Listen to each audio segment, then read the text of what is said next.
Maulan na hapon mga kakonek, andito po ako ngayon sa tulay ng Barangay Longos kung saan ay makikita po ninyo, ayan po, hanggang dyan po ang tubig dito sa tulay. Kung mapapansin po ninyo, ito yung mga basura na nakapambak dito sa ilalim ng tulay.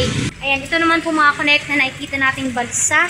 Diyan po nakatira ang ilan sa mga residente dito sa Barangay Longos. Nito po ang sitwasyon dito sa ilalim ng tulay sa Barangay Longos.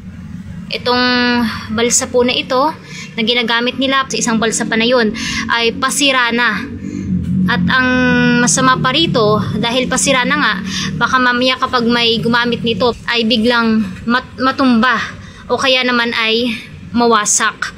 Isa nga si Aling Cristina sa nakatira sa ilalim ng tulay at nag-evacuate sa Longos Elementary School.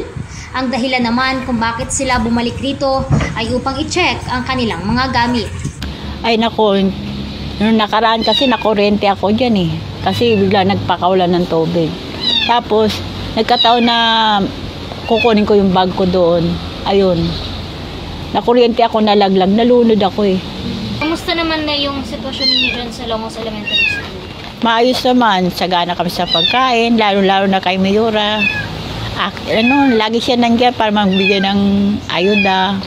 Sa loob nga nitong Longos Elementary School na nanatili itong ilan sa mga residente dito sa Barangay Longos upang magpahinga kasama ang kanilang pamilya. Ayan nga, makikita natin itong mga truck.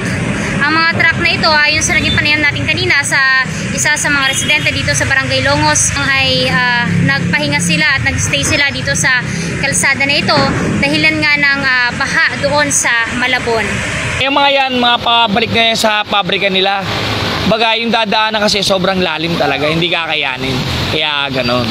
Ayan, patuloy naman ang pag-usad nitong mga sasakyan at mapapansin natin na wala namang namamataan na traffic sa kabilangan ng pagbuso-bugso ng ulan.